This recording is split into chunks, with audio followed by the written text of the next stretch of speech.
yang mereka nantikan. Kalau andai kata saya laksanakan itu, he's only an airplane maker, he can never make Indonesia. Dia, itu yang mereka isunya yang tunggu.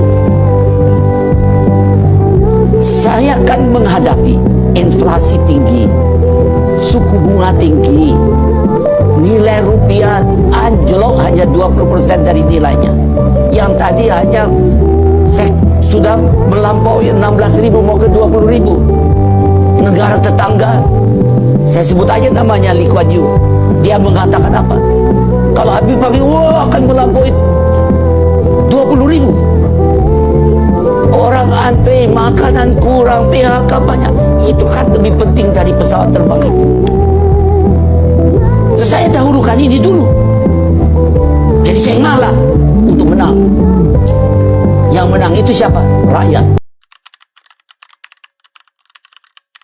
Kecerdasan seorang B.J. Habibie tentunya dalam dunia teknologi dapat menjadi sebuah panutan bagi seorang ASN untuk terus belajar dan berinovasi. Meski telah sukses berkarir di luar negeri, beliau tetap memilih kembali ke Indonesia untuk membangun bangsa, yang merupakan penerapan dari sikap loyal. Beliau mampu menyesuaikan diri dengan berbagai peran, mulai dari seorang cendekiawan hingga seorang presiden di masa transisi yang penuh akan tantangan. Akuntabel, B.J. Habibie membuat beberapa kebijakan dan keputusan penting ketika beliau menjabat presiden dalam waktu singkat. Undang-undang otonomi daerah, undang-undang monopoli disahkan pada masa kepemimpinannya. Beliau tidak pernah menyalahgunakan kewenangan yang ada, dan sikap ini terlihat dari kepemimpinannya sejak menjadi menteri, wakil presiden, hingga presiden. Ketika beliau memimpin, suasananya sangat kacau. Beliau tidak diam mempertahankan cara lama. Beliau justru bergerak cepat, proaktif, mengeluarkan undang-undang baru yang menjawab tuntutan zaman. Menunjukkan bahwa pemimpin sejati tidak takut pada perubahan, tetapi justru merangkulnya untuk membawa bangsa ke arah yang lebih baik. Merdeka! Berorientasi pelayanan, B.J. Habibie menggantikan Presiden Soeharto yang dilengsarkan. Sebagai wakil presiden, B.J. Habibie memimpin Indonesia yang tengah dilanda krisis di berbagai bidang. Akan tetapi, B.J. Habibie tetap mampu bekerja dengan membuat beberapa kebijakan yang baik di bidang moneter, perbankan, dan fiskal. B.J. Habibie menunjukkan sikap adaptif dengan cepat menyesuaikan diri di masa transisi reformasi, mengambil langkah demokratis, dan beralih dari ilmuwan menjadi pemimpin nasional, selaras dengan nilai berakhlak yaitu adaptif. Pak Habibie menunjukkan nilai loyal dan berorientasi pelayanan. Beliau rela menunda ambisi untuk membangun industri pesawat demi menyelamatkan rakyat dari krisis. Itulah wujud pengabdian dari seorang pemimpin. Di masa penuh gejolak, B.J. Habibie hadir menggantikan Presiden Soeharto.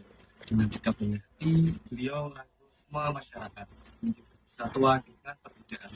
Habibie memberi teladan bahwa harmoni bukan berarti tanpa perbedaan, melainkan kemampuan untuk saling menghargai, mendengar, dan mencari titik temu.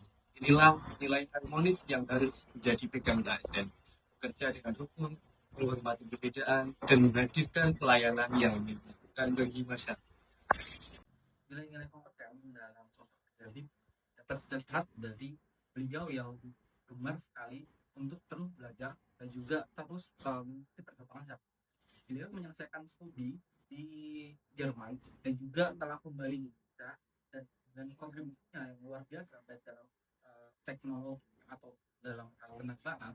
Beliau dijuluki sebagai bapak teknologi di Indonesia. Kontribusi yang besar tersebut tentunya dapat kita implementasikan dalam kehidupan kita untuk terus belajar, terus semangat, terus berjuang demi menjadi ASN yang lebih baik lagi. Membangun industri pesawat terbang, B.J. Habibie tidak pernah bekerja sendiri.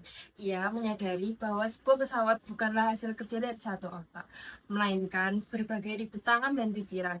Karena itu, B.J. Habibie merangkul semua teknisi, insinyur, para ahli, baik dari dalam negeri maupun luar negeri. Ia menekankan bahwa semua orang memiliki peran penting, mulai dari merancang hingga membenarkan baut yang rusak. Baginya tidak ada pekerjaan sepele dalam sebuah kolaborasi yang besar.